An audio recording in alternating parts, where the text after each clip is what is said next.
Me afrimin e mbarimit të vitit shkollor dhe provimeve të maturës, maturantët vendosen para dilemës se ku duhet ta ndjekin universitetin, brenda apo jashtë vendit.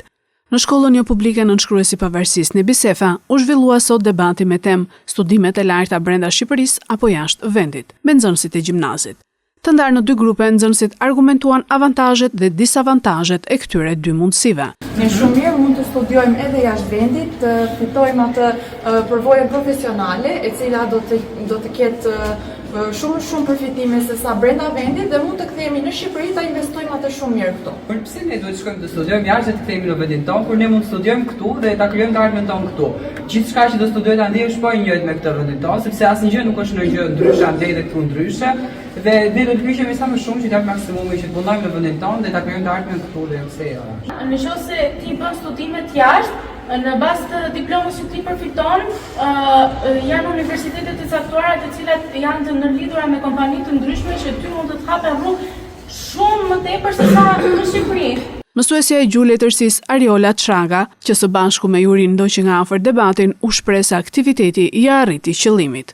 Sot në shkollën nënshkruesi pavarësisë u zhvillua një aktivitet, një debat në lidhje me një temë shumë të rëndësishme, shumë të ndjeshme dhe shumë aktuale për të gjithë gjimnazistët, por edhe për të gjithë ne. Studimet e larta jashtë vendit apo brenda Shqipërisë. Sot në këtë debat u ndan dy grupe kryesore, grupi i parë i cili mbronte argumentet fort pse të studionte brenda Shqipërisë dhe grupi tjetër kundër pra për të studiuar jashtë Shqipërisë. Të dyja grupet ishin mjaft të përgatitura me argumente, me shembuj konkret, të gjuan dhe respektuan njëri tjetrin, u përgjigjen dhe u kundërpërgjigjen pra sipas rregullave të përcaktuara. Gjatë debatit ne kishim edhe përfshirjen e nxënësve të tjerë, të cilët me anë të një fletpalosjeje dhanë një mendim në lidhje me debatin dhe përveç nxënësve të tjerë kishim edhe Jurin që dha një mendim në fund të debatit, një vlerësim për pjesën e nxënësve të cilët u aktivizuan dhe për pjesën e dy grupeve kryesore. Në mënyrë të përgjithshme mund të themi që debati ishte i mirë realizuar nga të dyja grupet dhe nga pjesa tjetër e nxënësve të cilët morën pjesë.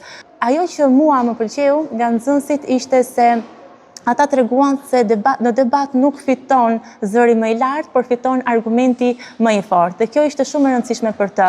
Dhe një gjë tjetër që dua të shtoj është se debati tek ta nxënës është pjesë e tyre. Ata kërkojnë gjithnjë që të realizojnë tema të ndryshme debati, dhe kjo tregon se ata din të flasin, din të mendojnë, din të kundërpërgjigjen dhe të respektojnë njëri tjetrin në shpërfaqjen e mendimeve të tyre për një qëllim të përbashkët sigurisht për rezultatin final. Shpresoj që ky debat të ketë pasur një qëllim, të ketë pasur një ndikim tek ta në momentin kur do të jenë përballë dilemës pra të madhe të studiuarit brenda vendit apo jashtë Shqipërisë.